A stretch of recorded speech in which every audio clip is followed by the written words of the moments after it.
नमस्कार, मार्केट पंचनामे में आप सभी का स्वागत है। मैं हूं सुमित। हफ्ते का आखिरी कारोबारी सत्र और जोरदार तेजी के साथ इंडेक्स आज क्लोज हुआ। 650 अंकों की तेजी रही। सेंसेक्स में निफ्टी भी करीब करीब 150 अंकों की तेजी के साथ रहा और इस सीरीज का जो पहला कारोबारी सत्र है जून सीरीज का, उसकी शुरुआत शानदार आते हुए दिखाई पड़ी। न केवल फ्रंट लाइन इंडेक्स बल्कि तमाम इंडिसीज बढ़िया तेजी में थे। शॉर्ट कवरिंग के ट्रिगर पर सभी सेक्टर कामकाज कर रहे थे। मिड कैप स्मॉल कैप बढ़त के साथ बंद हुए। कैश मार्केट में बाइंग थे। क्रॉस द बोर्ड बाइंग आज देखने को मिल रही थी, बारिंग फ्यू जहां पर नंबर्स का इंपैक्ट था, लेकिन अदरवाइज नंबर्स जो है वो अदरवाइज जो स्टॉक्स थे वो बढ़िया तेजी के साथ कामकाज कर रहे थे। तो बाजार के लिए तो यही कहूँगा कि FMCG, IT, realty, metal, auto ये सब आज पार्टिसिपेट कर रहे थे। एफएमसीजी नए हाइस पर पहुंचा। ऑटो ऑलरेडी नए हाइस के आसपास है। बैंक्स में आज सपोर्ट था, ऑल टाइम हाई से थोड़ा सा दूर। तो ब्रॉडर बेस्ड मार्केट्स करीब 1800 शेयर तेजी में और बाकी शेयरों के अंदर भी कुछ हद तक खरीदारी का जो दौर है वो बनता हुआ दिखाई पड़ रहा था। तो मेजरली मार्केट्स के अंदर खरीदारी और अक्रॉस द बोर्ड जो बाइंग सेशन है वो आज के सत्र में आता हुआ दिखाई पड़ा। सीधे सवाल जवाब का सिलसिला शुरू कर लेता हूँ और बातचीत कर लेता हूँ कुछ सवालों को लेकर भी। सबसे पहला सवाल जो मेरे पास आया है वो है Zensar and CG rock. Kailash sir, ये अभी सीमित जानकारी मेरी कहती है कि सीजी को भी यहाँ से और बहुत कुछ करना बाकी है, बहुत चाल इसमें भी बाकी है। जिस तरह से नंबर से दे रहा है और अगर कंसिस्टेंटली ऐसा देता रहा तो इसकी स्टीम यहाँ रुकने वाली नहीं है, यहाँ से बहुत ज़्यादा ऊपर तक जा सकता है। और रही बात जेंसार की, तो प्रमोटर बाइंग जिन लेवल्स थी वो हमेशा क्रूशल लेवल्स होते हैं, वहाँ से अच्छा चल रहा है। मिड कैप आईटी में अब स्टीम आई है, नंबर्स भी अच्छे थे, तो चलना चाहिए इन दोनों को अभी आराम से, और इसमें तेज़ी बाकी है शायद। Okay, Muthoot finance, Saurabh ji, last quarter के नंबर तो ठीक थे, बढ़िया नंबर थे इनफैक्ट। उनका जो गोल्ड के प्राइसेस भागे हैं उनसे उनको बेनिफिट भी मिला है। 2 नई स्कीम भी उन्होंने लॉन्च की हैं बिना गोल्ड के गोल्ड लोन देने के, यानी कि वो जो हाई नेटवर्थ इंडिविजुअल्स हैं, जो उनके अच्छे क्लाइंट्स हैं, उनको बिना गोल्ड की रखे हुए वो लोन दे रहे हैं। 2 इनसिक्योर है, लेकिन उनका ये मानना है कि इसमें क्योंकि इंटरेस्ट रेट वो हाई चार्ज करते हैं और दूसरा उनकी क्रेडिट रिपोर्ट जो होती है वो बहुत बेहतरीन होगी तभी उन्हें दिया जाएगा। यानी कि जिनको ऑलरेडी लोन दे रहे हैं और उनके लोन में कोई रिकवरी में इशू नहीं आया तब ये लोन देंगे। और 1 लाख का टिकट साइज़ है मिनिमम और 10 लाख का टिकट साइज़ है कॉर्पोरेट्स के लिए। तो ये अच्छी स्कीम है जो उन्होंने लॉन्च की है, उसका एज उन्हें मिल रहा है। स्टॉक ऑलरेडी टूटा हुआ है काफ़ी, 1600 रुपये के जोन से 1000 रुपये के आसपास, 1100 के आसपास कहीं मिले ऐड कर लीजिए, और अगर आपके पास है तो बने रहिए, कोई दिक्कत नहीं इसमें। मुथूट और मन्नापुरम में, सर मन्नापुरम से ज़्यादा अच्छा मुथूट है। प्रसन्नजीत सर, अगर आप मन्नापुरम में इन्वेस्टेड हो तो यहाँ न्यूज़ फ्लोज काफ़ी ख़राब हुए हैं, वो ईडी की रेड वाले, और वो ठीक नहीं होता किसी भी कंपनी के साथ कि अगर शुरू में कहीं कॉर्पोरेट गवर्नेंस को लेकर इशू आ गया तो वो इशू रहेगा। तो बेटर यही है कि आप मुथूट में स्विच कर जाओ। मन्नापुरम वैसे भी एक रेंज में चलता है, नीचे 70 ऊपर 165, इस रेंज के आसपास ही घूमता रहा है सालों से। सो जब तक ये रेंज ना टूटे तब तक तो कुछ भी कहना मुश्किल है। लेकिन आपके पास नया निवेश अगर करना चाह रहे हो तो मुथूट इज़ बेटर। पुराना निवेश आपका है तो आप बने रहो, रेंज के अपर एंड के आसपास है, निकल जाओ, थोड़ा सा छोड़ दो ताकि अगर रेंज टूट जाए तो आप बढ़िया उससे गेन पा जाओगे। HDFC बैंक को 1600 पे ही ऐड करें या डाउन साइड पॉसिबल है? ऑलरेडी 100 शेयर है 1300 पर। अनिल जी, कोई भी stock, be it HDFC, be it anyone, any stock of any sector, अगर आपने खरीदा है नीचे और वो ऊपर चला गया है तो इतनी जल्दी किस बात की है? क्या वो वापस नीचे नहीं आएगा? क्या वो ख़त्म हो जाएगा? क्या दोबारा ऐसा कोई शेयर नहीं मिलेगा? किस लिए आपको और चाहिए? तो अगर आप ऐड कर रहे हैं विद टाइम तो आपका एवरेज नीचे होगा, तो आप वेट कर लीजिए। अगर आप इससे निकल चुके हैं, HDFC लिमिटेड आपके पास नहीं है, वो ऐड कर लीजिए, कुछ दिन बाद वही मर्ज हो ही जाना HDFC बैंक के अंदर। उसके अलावा कोटक ले लीजिए, ICICI ले लीजिए, वो बैंक कहीं नहीं भागे जा रहे हैं। जो बैंक ऑलरेडी चल चुके हैं उनको छोड़ के किसी और नहीं चले हुए बैंक में चले जाइए, नहीं चली हुई IT कंपनी में चले जाइए जो 2 दिन में चल रही है, अब फार्मा में चले जाइए नहीं चले हुए हैं। तो ऐसा कुछ ज़रूरी नहीं है ऊपर जाके एवरेज क्यों करना। अगर आप इन्वेस्टर हैं तो, ट्रेडर है तो बात अलग है, फिर तो आप ट्रेड करेंगे, उसका कोई लॉजिक यहाँ फिट नहीं बैठेगा जो मैं बात करता हूँ। लेकिन अगर इन्वेस्टर हैं तो आप क्यों इतना उसमें मगजमारी में पड़ रहे हैं, ऊपर जाके उसे क्वांटिटी इकट्ठी करनी है तो बात अलग है। अगर आपका पर्पस ही क्वांटिटी है कि मुझे 10,000 शेयर HDFC बैंक के चाहिए अपने बच्चों को देने के लिए, क्लीन थॉट है, इसमें आराम आराम से एक्यूमुलेट करते रहिए, फिर पैसा कोई लेना देना ही नहीं आपसे। SIP करिए, धीरे धीरे ऐड करते रहिए। लेकिन अगर आपका ये मोटिव नहीं है तो वेट कर लीजिए, नीचे मिल जाएगा वहाँ ऐड कर लीजिएगा, कोई और बैंक ऐड कर लीजिए, कुछ और ऐड कर लीजिए जो अच्छी क्वालिटी में हो HDFC के कैपेबिलिटी का, तो वो ज़्यादा बेटर है। इसके एवरेज क्यों ख़राब कर रहे हैं? एटलीस्ट या किसी और अकाउंट में कर लिए चलिए, ये भी छोड़ दीजिए, वहाँ एटलीस्ट ले लिए, इसकी एवरेज मत ख़राब करिए। ओके, अदानी विल्मर पर व्यू।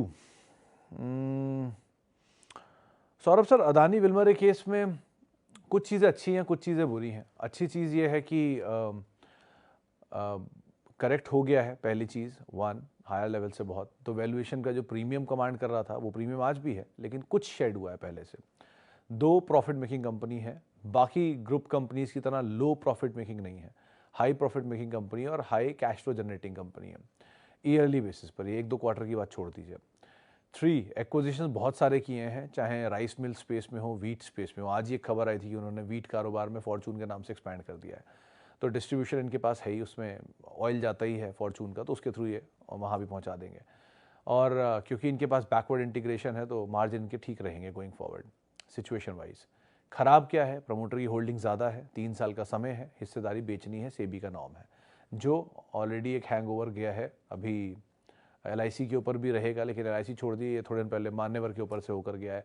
EMIL पे भी थोड़ा बहुत है और थोड़ा बहुत हैंगओवर इसका आप पतंजलि पे भी देख रहे थे, तो ये थोड़ा इम्पैक्ट करता है। एग्री कमोडिटीज़ है तो एग्री कमोडिटीज़ थोड़े सीजनल भी रहते हैं, तो वो भी एक पार्ट रहेगा। But still on and all आप इस कंपनी का स्टॉक अगर आपके पास है तो बने रहो, आपके पास नहीं है तो जो रीसेंट लोस है उनका स्टॉप लेके आप बने रहो, तो भी कोई दिक्कत नहीं है। आप नीचे एक्यूमुलेट करना चाह रहे हो तो नीचे मिल जाए, ज़्यादा बेटर है। 450 आ गया 380 के आसपास, good zone to go for, आप अकॉर्डिंगली देख सकते हो। Good time.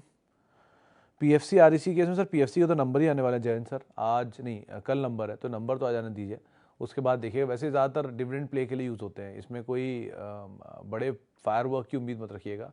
डिविडेंड प्ले के लिए ज़्यादा अच्छे एवेन्यूज़ बनते हैं। नंबर अच्छे से भाई पावर ग्रेड के थे कंपेरेटिवली बाकी कंपनियों के, बट स्टिल अगर आप देख रहे हो उसको तो नंबर देख लो जो आने वाले हैं। और अदरवाइज REC PFC का इस्तेमाल यूजुअली पावर जो डिविडेंड यील्ड 5% के आसपास की है, 4.5, 4.5, 5, 5.5, कुछ से केसेस में 7-8 तक चली जाती है, तो जब वैसे मिलती है तो आप डिविडेंड के लिए खेलो, तभी ज़्यादा बेटर है इसमें। इंश्योरेंस सेक्टर में आफ्टर बजट काफ़ी कुछ चेंज हुआ है, इसके शेयर्स लेना ठीक रहेगा या किसी और स्टॉक में शिफ्ट कर जाएं जैसे HDFC लाइफ से? आप खुद ही पूछ रहे हो इंश्योरेंस में शेयर लेना ठीक है और फिर कह रहे हो शिफ्ट कर जाओ HDFC लाइफ से, ये तो कॉन्ट्राडिक्ट सवाल हुए ना sir.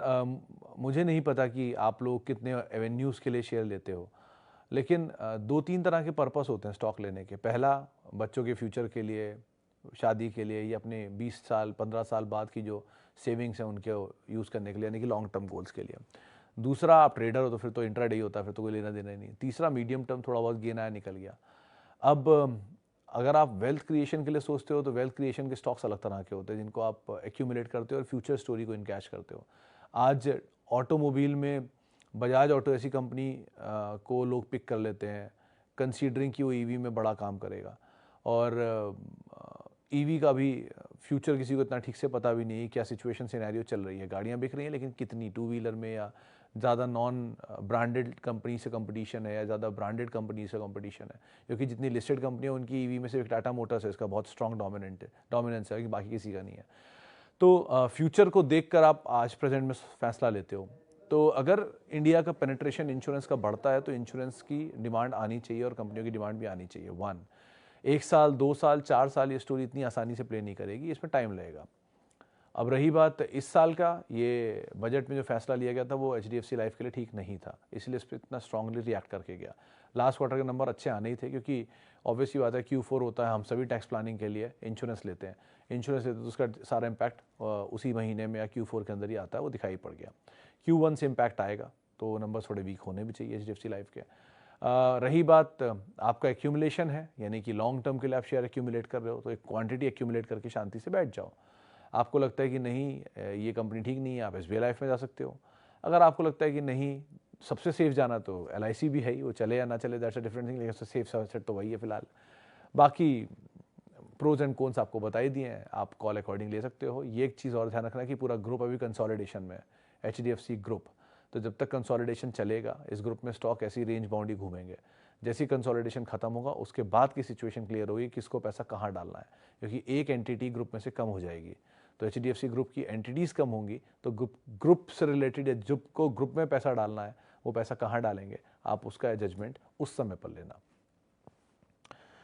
Okay, TARC and Anantraj Global, which one is better to buy now? Sir दोनों ही, मुझे तो नहीं लगता, क्योंकि दोनों ही मोमेंटम प्ले हैं, दोनों ही एक समय में बहुत ही ज़्यादा व्हाट्सएप ग्रुपों का हिस्सा रहे हैं. सो रियल स्टेट में मतलब इनसे बेटर तो इंडिया बुल्स ही चले जाइए, एटलीस्ट कुछ मोमेंटम तो आ ही रहा उनमें. लेकिन इनमें मतलब they are not very frequently discuss stocks, तो इसके बारे में शायद कुछ ही बता पाऊँ आपको. दिल्ली बेस्ड कंपनियां तो मुझे पता है, लेकिन मतलब बहुचर्चित रही हैं कुछ और वजहों से, इसलिए मैं एक बार को इसके बारे में टिप्पणी नहीं कर पाऊंगा. आपको जाना रियल एस्टेट में, DLF and Godrej are the best, और even Lodha are the best, you can go for that. Okay, Jubilant versus Westlife, which one is better for investment? Chirag sir, better का प्रोफाइल अगर आप देखोगे तो ऑब्वियसली ज़्यादा जुबिलेंट है, क्योंकि एक बीट एंड डाउन है पहले बहुत. भरतिया ग्रुप है, ऐसा कुछ ऐसा भी कोई नहीं है कि बहुत कमज़ोर ग्रुप है कोई. 3 प्रोडक्ट प्रोफाइल बहुत बड़ा है, क्योंकि इनके पास पिज़्ज़ाज भी हैं, बिरयानी भी है, and all those products through Popeyes and everything. Coffee भी है डंकिन के थ्रू. वेस्ट लाइफ के पास एक मैकडोनल्ड्स है. 4 pan India presence and Bangladesh and Nepal. Westlife के केस में एक वेस्टर्न जोन से खाली. डिस्ट्रीब्यूशन वर्ल्ड वाइड, अगर आप नहीं जानते तो मैं बताता हूँ कि दुनिया में सबसे ज़्यादा जो डोमिनोज के स्टोर हैं वो यूएस में है, 5,500 स्टोर. उसके बाद अगर किसी कंट्री में सबसे ज़्यादा स्टोर हैं तो वो है इंडिया, 1635 के आसपास स्टोर हैं. तो इस तरह का गैप है अभी भी, 1. और कंजम्पशन आपको पता ही है किस तरह का है. और इंडिया में अभी भी ये बहुत फार ऑफ एरियाज़ में नहीं पहुँचे हैं, किसी टीयर 2 जिसे कहते हैं सूरू एरियाज़ में, सब अर्बन एंड रूरल एरियाज़ में, वहाँ नहीं पहुँचे हैं. सो अभी भी बहुत जगहों पे बाकी हैं एक्सपैंड करना. तो लग तो रहा है इसमें स्टीम बहुत है, टूटा हुआ है वैसे, तो आप एक्सपैंड वैसे भी कर सकते हैं. सो लाइक वाइज कॉल लीजिए, इट्स अ बेटर चॉइस कि आप जुबिलेंट में जा सकते हो एक बार को वेस्ट लाइफ के कंपैरिजन में एटलीस्ट.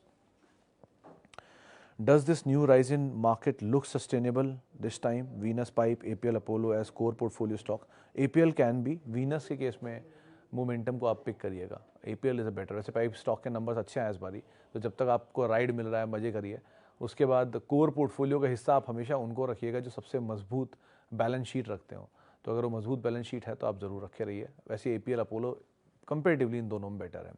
अब रही बात तेज़ी की, तो सर आज की तेज़ी थोड़ी फियास्को जैसी लगी मुझे फिर से. जो कुछ दिन पहले एक बार फियास्को आया था, वैसी फियास्को भी फिर दिख रहा है. हो सकता है 1-2 दिन में फिर हल्का हो मार्केट, क्योंकि जब तेज़ी हर तरफ सुनाई पड़ेगी तो थोड़ा रिस्क हो जाता है मार्केट के अंदर. बट स्टॉक स्पेसिफिक अप्रोच रखिए.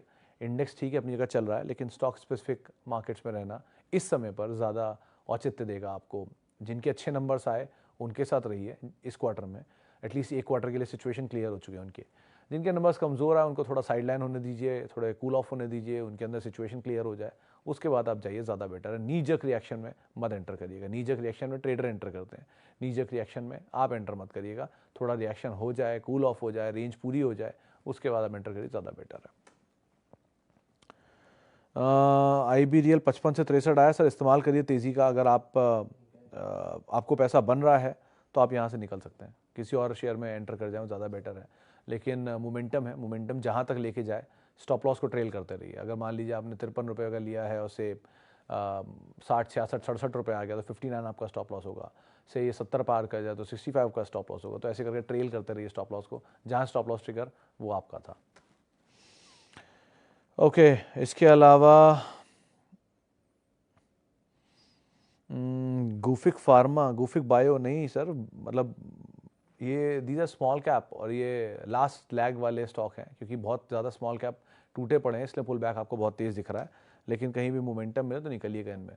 फार्मा में पहले अच्छी क्वालिटी बहुत है, औरबिंदो ऐसी कंपनियां पड़ी हैं. ग्लैंड इससे अच्छा है. अगर आप गुफिक में ही रिस्क लेने के लिए तैयार है तो ग्लैंड में चले जाइए. वहाँ फिर भी एक बार को थोड़ा कैलकुलेटेड रिस्क है कंपेरेटिवली इसकी. Jubilant Ingrevia again 379 stop, go for it. वो फिर भी कैलकुलेटेड है, लेकिन इसमें जाने की बजाय आप वहाँ जाइए, ज़्यादा बेटर है. ये चले तो बहुत चलेंगे, नहीं चले तो कहाँ तक फंसेंगे, कितने साल फंसेंगे, कितना पैसा ले जाएंगे, इसका अंदाज़ा आप लगा भी नहीं सकते. तो ध्यान रखिएगा उसका. कैपिटल प्रोटेक्शन पे सर पहला फोकस कीजिए, लेकिन दूसरा फोकस आपका हमेशा अप्रिसिएशन पे होना चाहिए. कैपिटल प्रोटेक्शन हो गया आपका तो अप्रिसिएशन अपने आप ही आ जाएगा. कैपिटल प्रोटेक्ट करना पहली प्रायोरिटी होनी चाहिए किसी भी सूरत में. आपके किसी भी पोर्टफोलियो के हिस्से की। तो capital protection is your priority, किसी भी हाल में लिख लीजिए, चाहे आप ट्रेडर हों, इन्वेस्टर हों, डेरिवेटिव खेलते हो, दूर की कॉलें बेचते हो, आप जो मर्जी करिए, बस your capital protection is your priority. Why IT sector is moving so fast. Chinmay sir, इसी प्लेटफॉर्म पर रोज पूछा जाता था कि IT नहीं चल रहा, IT नहीं चल रहा, IT नहीं चल रहा, कब चलेगा कब चलेगा। आज चल गया तो आप पूछो क्यों चल गया। तो IT चलना ही था सर, कब तक बीट एंड डाउन रहेगा। सब कुछ पता है बाजार को क्या होने वाला है, मंदी आएगी, डेट सीलिंग आ रही है। अभी कुछ दिन पहले, 2 दिन पहले किसी ने पूछा था कि डेट सीलिंग आ रही है तो क्या IT से निकल जाएं। क्यों निकल जाएं IT से? क्या डेट सीलिंग हमें ही पता है, IT वालों को नहीं पता क्या कि डेट सीलिंग होने वाली है, जो 17 या 13 लाख करोड़ के बिजनेस चला रहे हैं। सो IT चलना ही था, वैल्यू बाय तो होनी थी। वैल्यू बाय किसी ना किसी दिन तो वैल्यू बाय होगी। एक लेवल तक अच्छे नंबर हैं तो अच्छे नंबर का बेस है, उसके सामने खराब नंबर आएंगे। एक समय तक खराब नंबर है तो खराब नंबर का बेस है, उसके सामने अच्छे नंबर आएंगे। ये तो ट्रेजेक्ट्री है, 20 साल से ऐसी हो रहा है बाजार में, वही फिर हो रहा है। आज पेज के नंबर खराब इसीलिए आया ना कि उसका बेस बड़ा था, पिछले वाले नंबर अच्छे थे, इस बार नंबर थोड़े कमजोर है, टूट गया। रिएक्शन है, थोड़े दिन तक ऐसे ही रहेगा, फिर खराब बेस के सामने अच्छे नंबर आएंगे, फिर चल पड़ेगा। तो ऐसे मौके का इस्तेमाल करिए, नीचे नीचे एक्यूमुलेट करिए, ज़्यादा बेटर है। Okay, suggest best small cap IT company to buy. Small cap IT क्यों, लार्ज कैप में कमी है कुछ। टेक महिंद्रा, HCL टेक की वैल्यू सस्ती नहीं लग रही है आपको अभी भी, जो आप स्मॉल कैप में जाना चाह रहे हैं। स्मॉल कैप में आप जा सकते हैं, लेकिन वो पहले लार्ज चलेंगे, फिर मिड चलेंगे, उसके बाद स्मॉल चलेंगे। सो बेटर है कि आप लार्ज में रहिए, ज़्यादा अच्छी वैल्यू है इस समय, वहाँ पर अच्छे नाम दिख रहे हैं, सेफ्टी है ज़्यादा, एंटर कर जाइए। स्मॉल के लिए तो फिर बैठे ना, वो सुबेक्स, 3i इन्फोटेक, या तो चले तो बहुत चलेंगे, नहीं चले तो गॉड नोस क्या ही होगा। सो अकॉर्डिंगली आप कॉल लीजिए। चलिए, फिलहाल अब इतने सवालों को शामिल करूंगा। माफ़ी उन सभी लोगों से जिनसे बातचीत नहीं हो पाई, और बहुत बहुत शुक्रिया उन सभी लोगों का जिन्होंने सवाल पूछे। आपसे अब मुलाकात होगी सोमवार को, और आप मेरे साथ जुड़ सकते हैं। @सुमित रिसर्च मेरा ट्विटर हैंडल है, और किसी भी निवेश से पहले अपने वित्तीय सलाहकार की राय जरूर ले लें। नमस्कार।